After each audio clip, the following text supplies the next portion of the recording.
Thank you very much. And I've asked a friend to read the tradition of the month. Hi, good evening. I'm an alcoholic. My name is Ray. This is tradition number 4. With respect to its own affairs, each AA group should be responsible to no other authority than its own conscience. But when its plans concern the welfare of neighboring groups also, those groups ought to be consulted. And no group, regional committee, or individual should ever take any action that might greatly affect AA as a whole without conferring with the trustees of the General Service Board. On such issues, our common welfare is paramount. Thank you. Okay, are there any newcomers who would like to introduce themselves? Well, I'm an alcoholic. My name's Allison. Hi, Allison. I'm at this meeting here, and I'm just in need of getting a ride home, if possible, if someone could get with me after the meeting. Okay, thank you very much. And anyone under 90 days at this meeting? Any newcomers under 90 days? Yes. Hi, I'm Katie. I'll apologize. I have less than 2 weeks. Okay, Katie, thank you very much. Yes. I'm Mel, and I'm an addict, and I have 45 days. Okay. Hi, my name's Steve. I am an alcoholic, and I'm going on 1 day. All right. And in the back? Liz, alcoholic, I had 60 days. Thank you. And I saw one more. Anyone else? My name is Tommy. I'm alcoholic. I got 32 days. Great. Are there any visitors from out of town? Okay. All right. This group started a few months back, and it's the Friday night step meeting. And tonight is the first night. We're going to have our first female speaker doing the steps, and her name is Nancy. And she came up from Miami, Coconut Creek, I believe. Or Coconut Creek? Coral Gables. Oh, Coral Gables. And I heard Nancy speak about 15 years ago doing the steps, and when Andy was speaking, apparently he's heard her do a lot of steps, and I know she does a lot of service, and it is a privilege to introduce Nancy.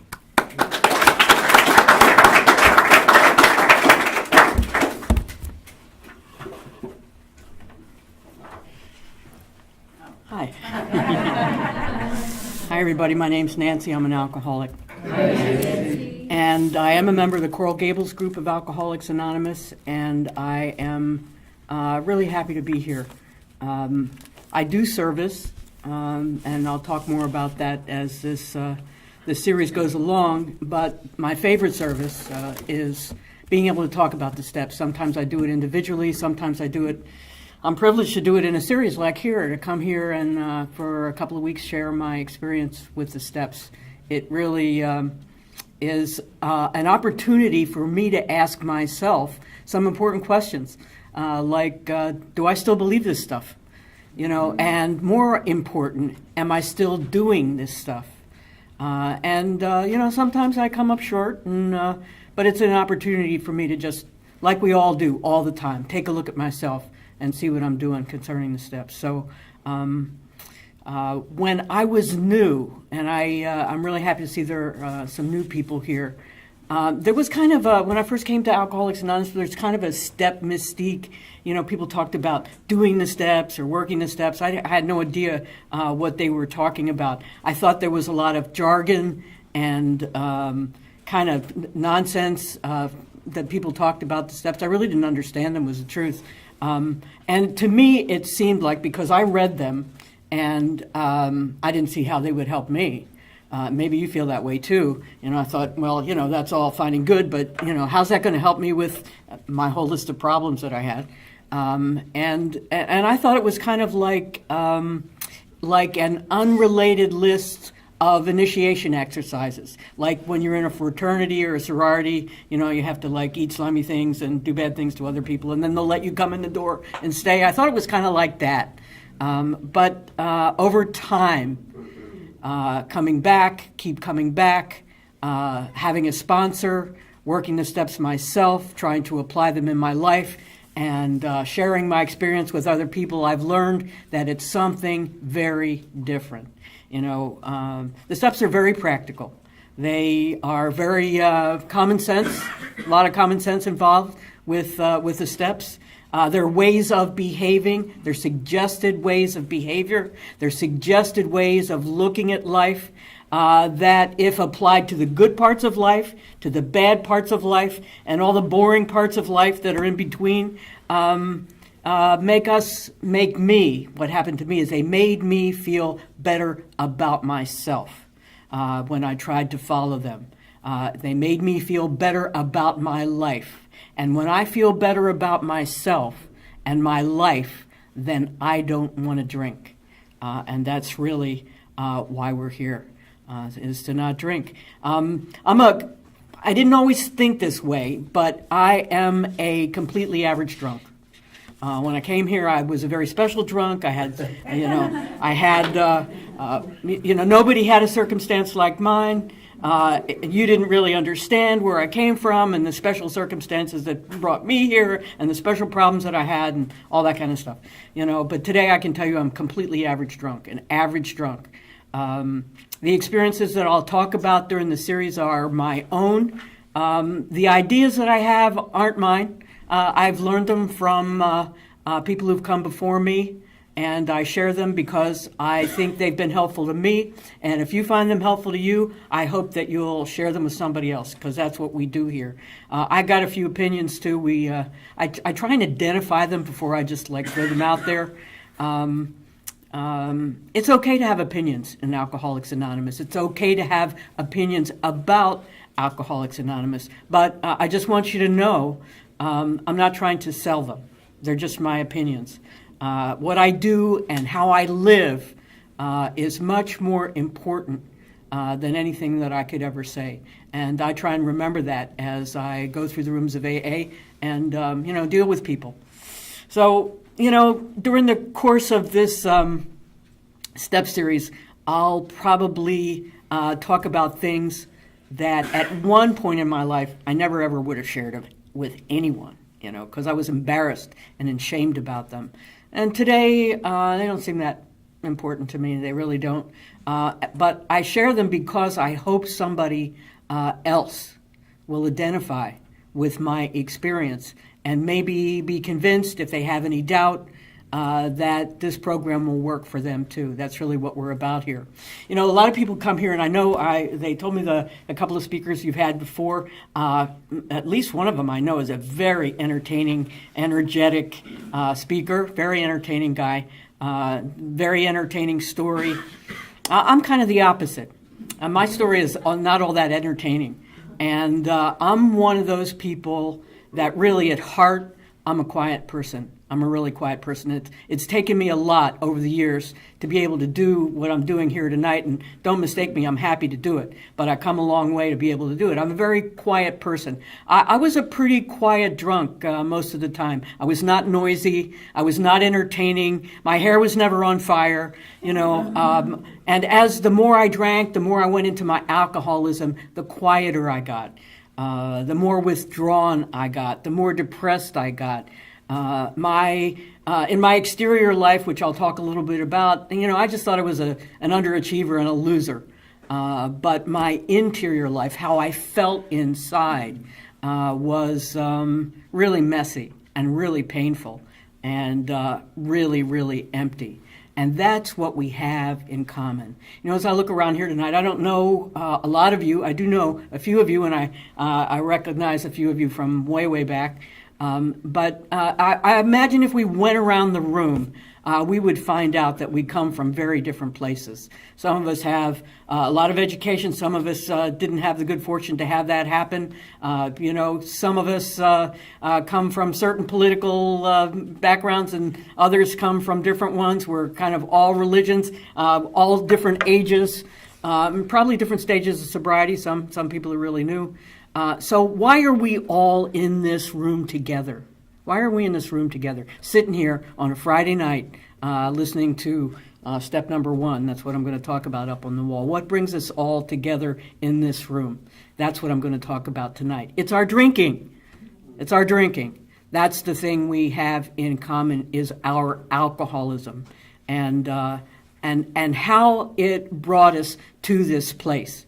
Now, we may have taken different paths to get here, but we all came here for one reason, and that's because we couldn't bear to drink anymore.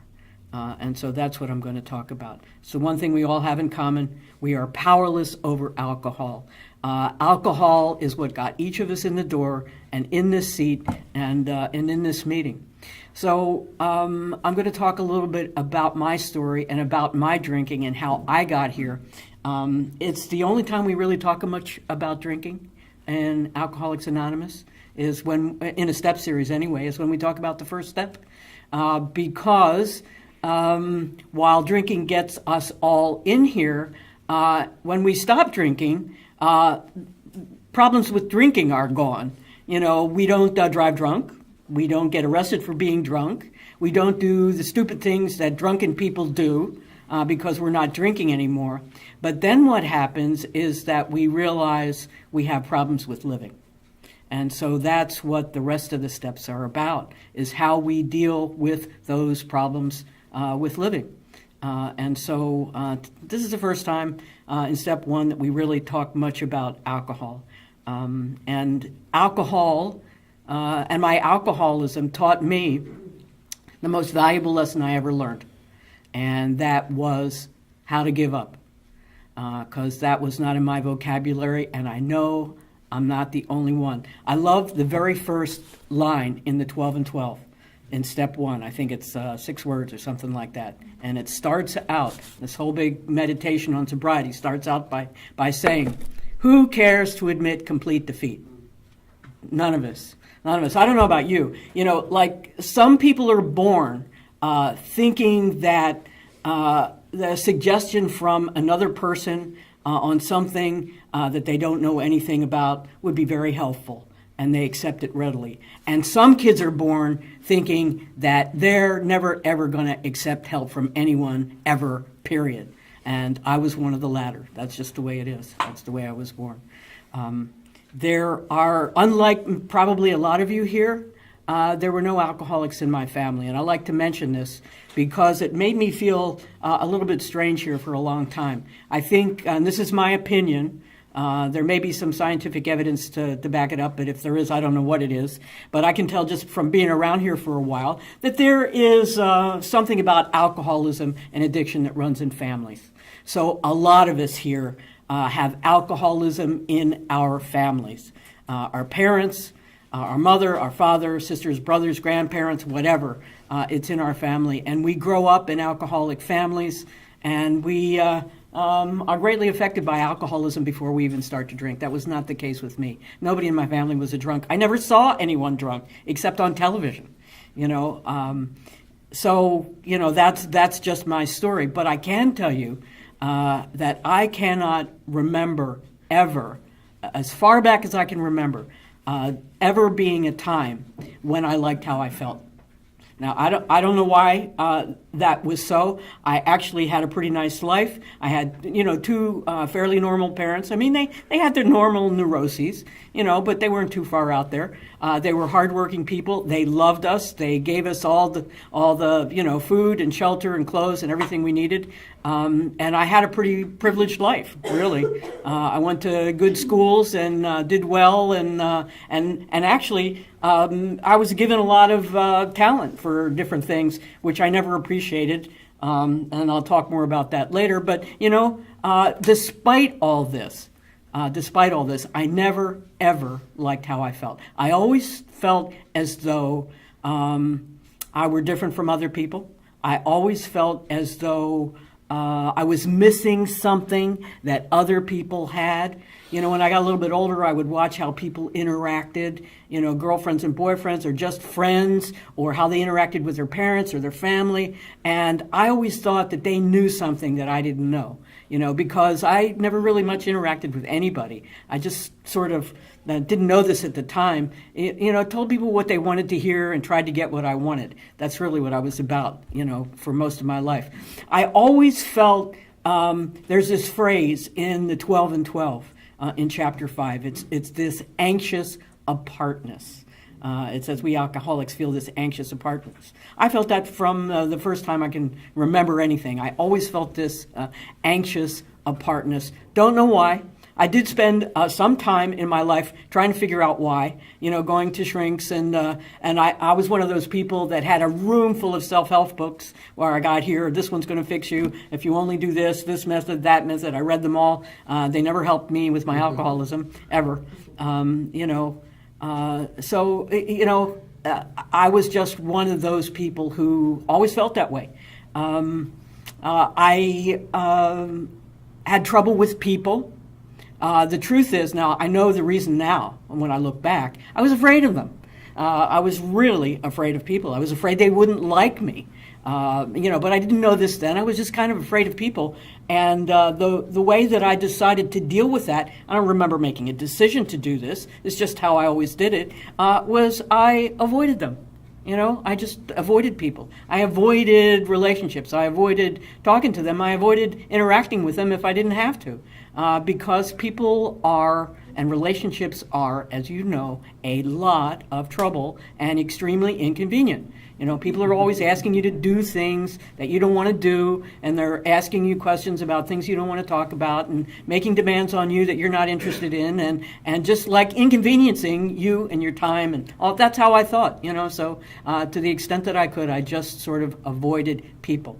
The truth is, I was afraid they wouldn't like me, or I was really afraid that they would think I was stupid or didn't know something. So I had all these bad feelings, and I had learned ways of coping with them, and that was trying to look good and tell people what they wanted to hear, and trying to achieve so that people would like me because they thought that I was smart or something like that. And but really, my biggest coping mechanism was running away, avoidance. It's like the Scarlett O'Hara method of problem solving. I'll think about that tomorrow. And tomorrow never ever came. So if you're a person like that, as a young kid or a teenager or whenever, if you feel like that, the way I just described, then a drink will do something for you, and a drink did something for me. I've told this so many times I can hardly even remember if it's true, but I think it's mostly true. My first drink happened when I was a teenager. It happened in my house. My parents had gone out. Like I said, they weren't alcoholics. They had 2 parties a year where they served alcohol. And so they kept all the alcohol in a closet. I don't know, maybe the size of this square right here, and some shelves on it. And they had this shelf, and this shelf had a lot of stuff on it. So one night, when they were out, I got the biggest glass I could find, because I didn't want them to know that I was doing this. And the truth of the matter is, I don't even know where this idea came from. I mean, I don't even have any recollection of why I thought this would be a good idea or why this would do something for me. I really don't know why. But anyway, I got this big glass. I went down to the shelf, and I opened up the bottles, and I poured a little bit of everything into this glass. So, what happens is you get a little of the brown stuff and a little of the white stuff and a little of the green stuff and a little of the red stuff and the yellow stuff, and you pour it all down there. And what I remember about this is drinking this down. And I immediately felt different. I felt as though life was fine. I was just fine the way I was, that I could go to any social situation and say things that were appropriate, people would like me, that all the world was in order, and I could handle anything. Now, if you're a person that feels like me most of the time, anxious and apart, and you have a drink of alcohol, and it makes you feel like that, you found a solution for living. And you aren't ever going to give that up until you have to. And that's pretty much what happened to me. It made me feel different. I didn't spend any time being a social drinker. I didn't spend any time playing with the idea that alcohol was a good idea. I liked it immediately. It did something for me. It made me feel different. It was a solution for the problems that I had, and it always worked. It always worked. So, I was a young teenager at the time. I can't say that I drank every day after that. I really didn't. I didn't have the opportunity to. But I always in the back of my mind, I knew that there was a solution for me, and that if I could get to it, my life would get better. So the story that I have to tell that comes after that is, geographics, blackouts, and stuff like that. This is sort of the path that I took. I was not good with people. I always felt bad about myself and self-conscious, and was not good at relationships. I never dated in high school. It wasn't because I was ugly or stupid or anything. It just because I had no self-confidence and didn't know how to talk to people. So there was one thing and one thing only that I was good at. And a lot of us do that. We pick the thing we're good at and we stick with it, and we just forget about everything else. I was good in school. I was very good in school. I was one of those smart-ass kids that always knew the answer to everything, even if I didn't know the answer. And just one of those annoying people that had to know everything all the time. I was on a mission, I think, as I look back, to become the smartest woman in the world. And, and so if I could do that, it wouldn't matter that I was lonely, that I never dated, that I had no relationships and no friends and didn't know what to do with myself when I wasn't somehow doing something that made me feel smart. So I did, my trajectory was I went to school. I did well in school, I went to college, I did well there, I went to graduate school, moved down here from Miami. I grew up in Philadelphia, moved down to Miami, went to law school in Miami, and that was sort of the trajectory that I took. However, my drinking is increasing and getting the better of me. When I was about 20, I started having blackouts, and I had them for the next, 20, 30, 19 years. So, life was getting a little bit harder. Whereas I once thought that everybody drank like I did, and everybody experienced the same things I did when I drank, I began to have the feeling that not everybody did. That this was some kind of problem that I had that maybe other people didn't have. Because I noticed that not everybody was as interested in drinking as I was, even though I tried to hide it. Not everybody seemed to react that way. And it became increasingly obvious to me that that I was having a problem. I had the usual number of car accidents caused by drinking, waking up in places where you don't know how you get there, and you don't know who you're with.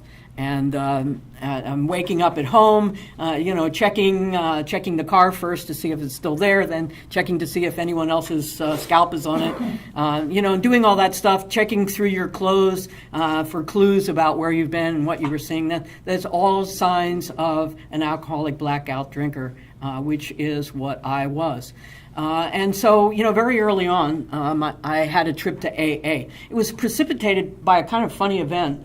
Now that I think about it, looking back, I was graduating from law school, and I guess somebody asked me to a party, which is a very unusual thing. Nobody asked me to anything, let alone a party. But you know how it is. Somebody asked me to a party, and so, you got to have a few drinks before you go to the party so that you can talk when you get there. And I'm sure I had more than a few when I was there. But anyway, bottom line is, on the way home, I rear-ended a judge in his Mercedes. Turned out he was a very nice man, but nevertheless, I ended up for that night in the Women's Detention Center, and this is so long ago, folks, that you can still get out of jail with a $1 and a voter's registration. And does anybody here remember when that was the case? And I had a voter's registration. I don't know. I guess somehow knew that I didn't bother to vote. I just had the voter's registration because I knew it would get you out of jail. Anyway, I thought that was a very, very tacky way, actually, to start a legal career. And it scared me. And somebody suggested that I go to Alcoholics Anonymous, which I had heard of.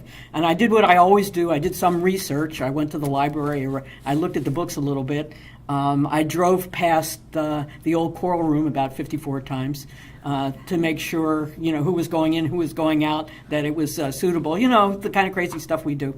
The bottom line is I did go to AA for, 6-8 months. This is back in 1977.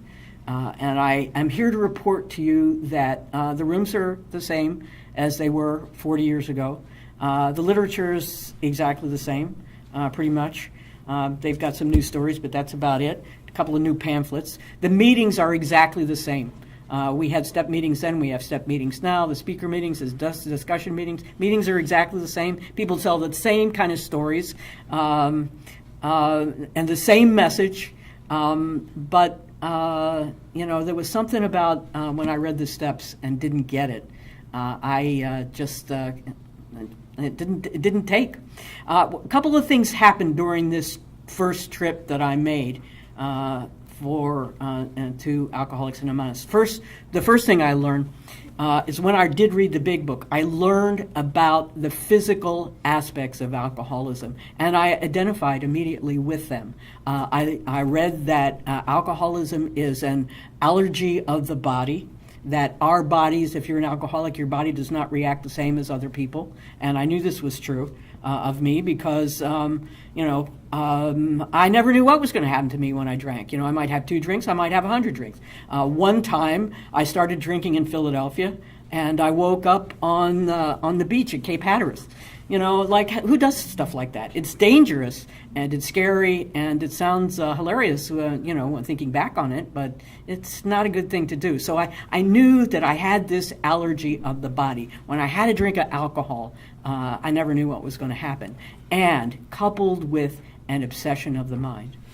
Because I spent most of my energy figuring out how I was going to drink, when I was going to drink, how I was going to get this A, B, and C done in my life so that I then would be able to drink, how I was going to manage my drinking so that I wouldn't drink too much, but, I would drink enough, and how I would have enough in my house, and how I would have enough money to have, all that stuff. I identified with the physical aspects of alcoholism, the allergy of the body and the obsession of the mind. And I did learn also on this trip to AA that people do get sober here, which is quite an extraordinary thing. I mean, looking back, and I'll talk more about this next week, when I finally came back to stay, it was a very powerful thing to me to see, because I've been trying to do that for a very long time, like 25 years. And, here I was, the smartest woman in the world, and I could not figure out how not to drink. I couldn't do it, just couldn't do it. But there were people here, not everybody, but some people here who clearly were alcoholic because they told alcoholic stories. And I know you can't make this stuff up. You really can't, The bizarre ways we think and the, insane things we do, you can't make it up. So I knew that these were people who were alcoholic just like me, and they were staying sober. I had no idea how, and they seemed reasonably happy about it. They weren't walking around whining about the fact that they couldn't drink. So I learned those 2 things in my first trip to AA. I didn't stay, and I'll tell you why. I never stopped drinking during this trip to AA, and I know that's not particularly unusual. The reason I didn't stop drinking, because I couldn't, but the other thing that I couldn't do is I couldn't tell anybody that I couldn't stop drinking. Because you see, the way I had learned, done everything in my life is I read about it. I figured it out, and then I went off and did it on my own. That's how I like to do things. So I read the big book, and I did read the 12 and 12. I didn't see how they kept anybody sober or how anybody got sober by reading that stuff. I thought in order to not drink, they should at very least, send you home with the half a dozen people who would lock you in your room and dump out all the alcohol and then follow you around or something like that. I mean, how else could you do it? But I couldn't see how those kind of vague quasi sort of religious sounding steps on the wall would help me do anything. So, and I couldn't tell anybody this. So eventually, I went back out and drank. I didn't hear or understand or believe that my life was unmanageable. I was still of the mindset that my life could, would, and always should be managed by me. It was inconceivable to me that would be any other way. And so what I did was I went out and drank for 9 more years. And, you know, to summarize that experience, it would have been, I would say it was like a 9-year exercise in blackout management. And it's really what it was. I was alone most of the time. I did work because, you know, I was kind of, since I didn't have any relationships, I sort of had to, you know, go it on my own. So my job was very important to me. And I sort of built everything around, you know, being able to hold a job. I didn't have any friends. I had drinking buddies, you know those folks, other alcoholics just like me who went the places that I like to go to drink and drank with me until, you know, whatever happened, and if we made it home, that was a good thing. I was really shut down, really emotionally dead, and I mention these things because that is what eventually got me back to AA. It wasn't the drinking, although I knew that drinking was connected all on this. When I finally came back to AA, I had been drinking worse years before, but the way I felt was that I didn't want to kill myself, but I felt as though I just should be dead. I should be dead. But I couldn't feel anything. I had no hope that anything better would happen. And I was just painfully empty and hopeless. And so, you know, that was kind of the state I was in. I looked at my life. I knew that I had done the very best job I could do. The smartest woman in the world had done the best job she could do. And I ended up with a life that I didn't like. There was no part of it that I liked. And I didn't know how that had happened. And I didn't know how to change anything. I didn't know what to do about it. And that's the kind of state that we all have to get in. We don't realize it when we're there. And so looking back, I can say that it was a gift, that abject hopelessness, the hopelessness that got me here. So one day, you know, I don't know why, it wasn't any different than any other day. I could have been that day or some other day, but I couldn't handle it one more day. I couldn't stand to be me one more day. I just couldn't stand it.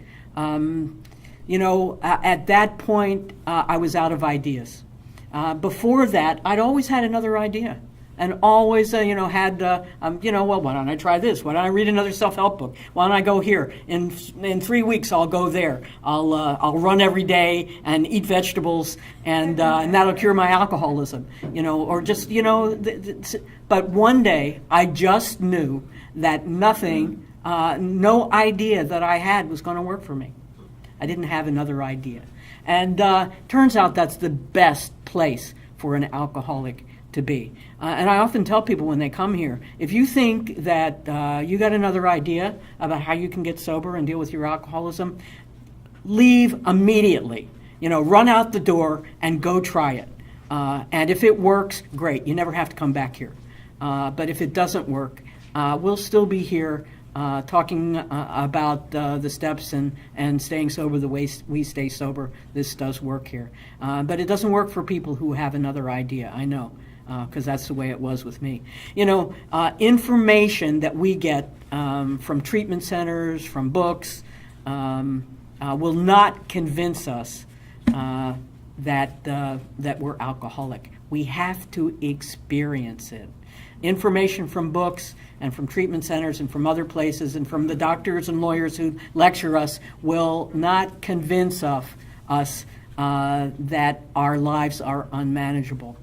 I had to experience it. You know, I knew that I didn't like my life, but it was just didn't, you know, it was just inconceivable that I couldn't manage it myself. So life experience has to convince us. Life experience has to do it. And it's very much like doing the steps. I was talking to somebody today. She's newly sober, also a lawyer, and struggling, and an in-your-head type of person. And her goal is to read the 12 and 12 and to do the do a couple of exercises and be out of here. Her idea is that an intellectual understanding of the steps will help her. It doesn't help. We have to experience them. We have to take the suggestions that are made in the steps, try and apply them in our lives and see what happens and get an experience. And once we get an experience is the only way we can see how it works. You can't see how it works just by reading it. And that was a real disappointment to me, because I don't really want to have to experience anything. I want to read about it and be done. And the truth is that if you could read about it and be done, we wouldn't be here. We'd just read the books and go home. We wouldn't have to sit through these meetings. Anyway, one day I was out of ideas, and what I did, I don't know why I did this, I just went to a hospital. I knew that eventually they would send me to AA, but I couldn't go back to AA. It was easier in the end to put myself in the hospital, and that's what I did, and eventually they sent me to AA. I never quit drinking. I just ran out of gas. I ran out of ideas. I ran out of energy. And I don't recall a moment, I know some people do, when I just said, I give up, God, take it over from me. Some people do that, and it's a very powerful experience for them. But I just kind of ran out of gas and gave up. And looking back, I can see today that that's really a state of grace. That's exactly what I needed. It was an unconscious acknowledgement that I couldn't manage my own life anymore. And it was enough at that time in my life to allow me to come back to meetings and just listen a little differently than I had before. Because my head wasn't filled with all the things that I thought I knew. I was done. So, the first part of step one, that we admitted we were powerless over alcohol. Powerlessness is kind of an easy idea if it doesn't apply to me. I get it. I get that there are lots of things that I am powerless over, like global warming and political gridlock and all kinds of things, human rights in China, I don't know, the economy, all that kind of stuff. I know that I'm powerless over that stuff. But in all things concerning me, I think powerlessness is a really alien concept. And I know I'm not alone in this, and I think that culturally we're taught this. It's a very American idea. It's a very middle-class American idea that you can just work hard and take charge of your life and get whatever you want if you just work hard enough. And it's not entirely wrong, but it's not right either. And especially isn't right where we're concerned. Self-reliance and self-sufficiency and willpower are all taught to us. And they're very, very cultural. The effect that they had on me is that I was really unwilling and uninterested in taking direction from the outside. I love what it says in the 12 and 12. This is in step 4. It describes exactly what kept me from being helped by all the help that was around me. It says, we are especially stubborn and stupid. And that was me. That's it. I was especially stubborn and stupid. I could have stayed this way my entire life if it weren't for my alcoholism. And how do I know this? I said at the beginning of my little talk tonight that I don't come from a family of alcoholics. But we certainly have in our family people who are addicted to different things. We have people who have been addicted to smoking and have died on a ventilator with a cigarette in their hand. People who are addicted to food and have had severe problems with food. The worst one is an aunt that I had that couldn't stop talking. I mean, she was a compulsive talker, and none of it was the truth. And honest to God, I don't know why nobody ever killed her. It was that horrible. She was that horrible to be around. So there are lots of compulsive, addictive types of people in my family, but I'm the lucky one. I'm the lucky one. I'm the one that got to be an alcoholic and who was forced to surrender in order to continue to live.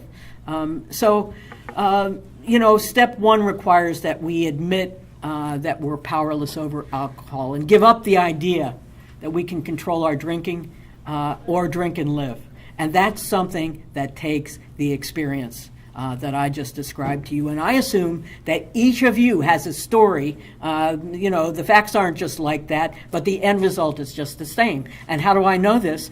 Because if you hadn't experienced that, you wouldn't be here tonight. You'd be out there with another idea about how to control your drinking.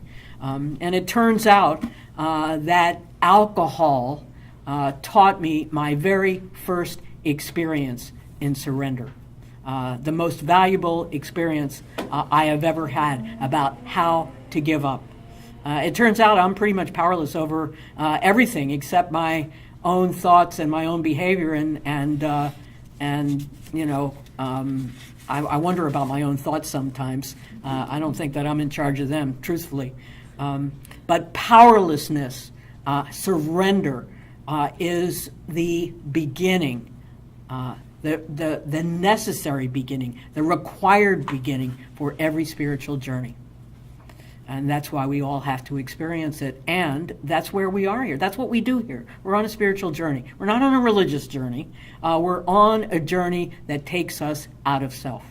And the way that we learn to do that is by coming to learn, the rest of the steps. That's how we learn to do that. So we come to the second part of the first step, that our lives had become unmanageable. It's not just that we're screw-ups when we drink. We certainly are. Anybody who drinks too much will screw things up. But that's not just the problem, because that goes away when we stop drinking. What is unmanageability? What does that mean? What I learned from 9 years of blackout management, drinking, knowing that I was an alcoholic, that experience taught me that one way to look at unmanageability is that it is a complete inability to behave in such a way to get anything I need in life, because I came here having nothing that I needed. It's an inability to view myself or other people or circumstances in life from outside my own self-centered thinking. That's what creates unmanageability. And so when I came here, as a result of this unmanageability, I was very a needy person because I never got anything that I needed. I was angry and hurt all the time, mostly by things that had nothing to do with me.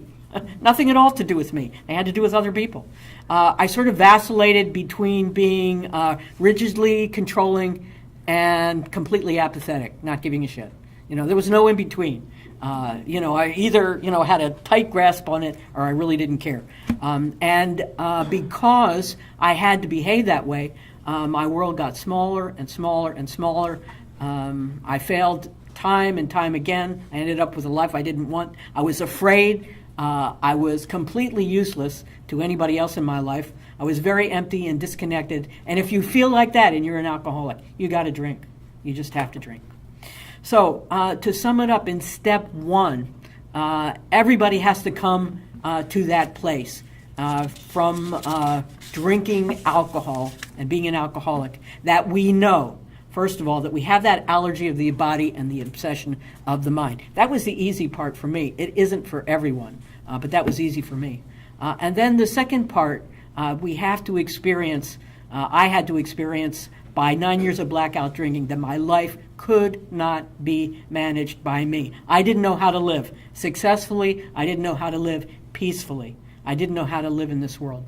And if I can surrender to those ideas and open up my mind just the smallest bit to what's here, I can start to get better. So, surrender is a word that we use a lot in the first step. It's a really important idea.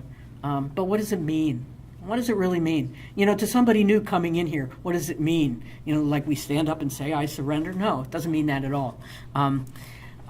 Does it mean that we have to believe what's going on here, believe that these steps will help us? Do we have to believe that this program works? No, we don't have to. You can think it's stupid, like I did. You can think that the meetings are like full of impaired people, like I did. You can think that all the little things that we do, like hold hands. I never knew which way to hold, this way or this way. Maybe very uncomfortable. You don't have to like any of that. You don't have to like it. You don't have to think it works. You don't have to believe it. Mercifully, not. You don't have to. All you have to do to surrender in this program is to come in here and be willing to take the suggestion of another alcoholic. That's it. That's what surrender is in the context of being new in Alcoholics Anonymous. Take direction from another alcoholics. And what we offer here is another way of living. It's a way of living based on the steps. The steps are based on spiritual principles, not religious one. The principles are pretty simply stated in steps 2 through 12. And when I apply them in my life, something always changes. It never fails. Now, sometimes it's something on the outside, but generally that's not the case. But it is always some change in how I perceive things. And that's what we do here. We change our perceptions about life. We're powerless to change how other people behave. We're powerless to change how the world works. It's been a kind of weird place forever, and it's going to continue on being a weird place, in the foreseeable future, as far as I know. I'm powerless over all that stuff that happens out there. I'm powerless over the good stuff. I'm powerless over the bad stuff, and I'm powerless over all the boring stuff in between. That's not what we change. What we change is our internal perception. We change how we look at things. The suggestions that I got from other alcoholics were sometimes about how to do something differently. Sometimes they were. I wasn't really very open to a lot of that stuff, especially in the beginning. But they were always suggestions about how to look at things differently. And if I can change how I look at things differently, I can change anything. It's a very, very powerful thing. I talk about spiritual principles when I do the steps. There is a spiritual principle associated with each one of the steps. This is not in our literature. It's not in the big books. It's not in the 12 and 12. It's something that was taught to me by my sponsor, and it was taught to her by the people who sponsored her. And so I always talk about them because spiritual principles are kind of like shorthand. They're like a word. They are suggestions, directions, guidelines about behavior, guidelines about thinking, like honesty, trust, and faith, and courage. And everyone has the capacity to do them. Nobody's too dumb. A lot of people are too smart, but eventually they'll get it too. Anyone can do them. Anyone can apply them to their life. That's why they're spiritual principles. If it were something that someone couldn't have, it wouldn't be spiritual. They always work. They always affect a change in our perception. So the spiritual principle of step 1 is honesty. And we all have a basic understanding of what honesty is, I think. The basic understanding, it's being truthful. It's being truthful and straight with money and being straight with stuff, property, what I have and what's yours and what's mine and what isn't mine. But a little deeper level, honesty is the ability to tell the truth about ourselves. And on a still deeper level, honesty is the ability to live a life that's consistent with the truth. And honesty, even a moment of it, is what gives us the capacity to surrender. And so as I live sober, I can remember my need to surrender to a lot of things in my life by remembering one thing. I remember my alcoholism. So that is my experience with First Step. And I thank you all for listening to me tonight.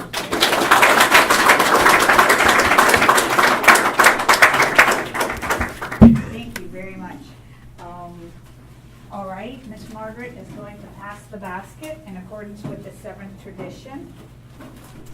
And we'd like to thank Nancy again. Thank you very much, Nancy. I need to dig deeper and read my books. Anxious Apartness, I had it underlined. I never looked at it again.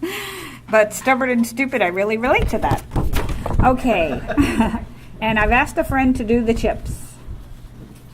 Oh.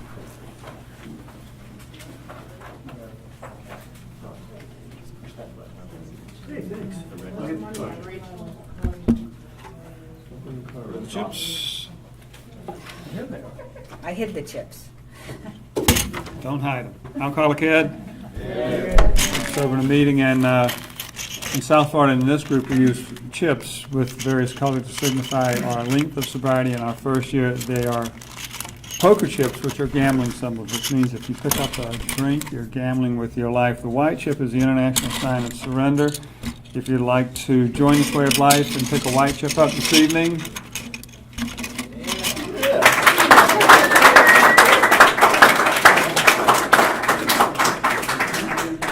Steve. Okay, that's Steve. Welcome, Steve. Any other white chips? Okay. After 90 days, you have earned a red chip. Anybody got 90 days? After 6 months, you've earned a blue chip. And after 9 months, you've earned a yellow chip. Do we have any birthdays for the month of April? Okay. If you haven't had a drink today, thank you, Higher Power. And if you're new, try to make 90 meetings in 90 days. Get a big book, read the big book, get a sponsor, don't drink, and keep coming back. Thank you, Dawn. My friend is going to read the promises. Hi, I'm Maggie Alcoholic. And I'm from Scotland originally. And back there, they tell you never surrender. Never give up. For me in Alcoholics Anonymous, I had to become stupid. That means stupid to get it. And these are the promises out of the big book. And these are available to all of us if we're willing to do the work. If we are painstaking about this phase of our development, we will be amazed before we're halfway through. We are going to know our new freedom and our new happiness. We will not regret the past, nor wish to shut the door on it. We will comprehend the word serenity, and we will know peace. No matter how far down the scale we have gone, we will see how our experiences can benefit others. That feeling of uselessness and self-pity will disappear. We will lose interest in selfish things and gain interest in our fellows. Self-seeking will slip away. Our whole attitude and outlook upon life will change. Fear of people and of economic insecurity will leave us. We will intuitively know how to handle situations that used to baffle us. We will suddenly realize that God is doing for us what we could not do for ourselves. Are these extravagant promises? No. They are being fulfilled among us, sometimes quickly, sometimes slowly. They will always materialize if we work. Thank you very much. And this group has a great way of closing if you'd like to join us.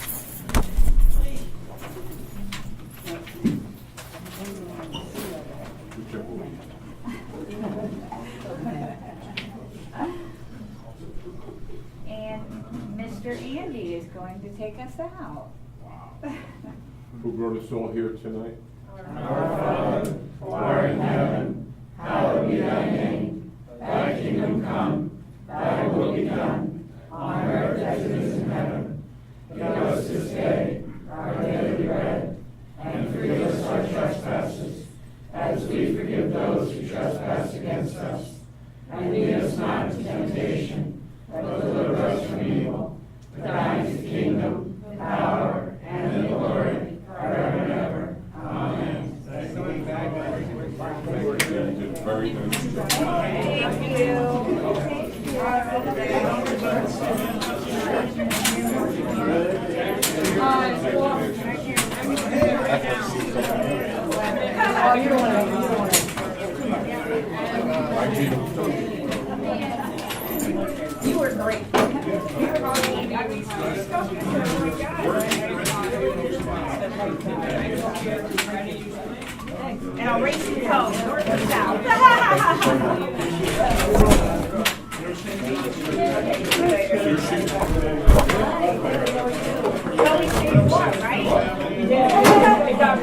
Is it still running? No, not.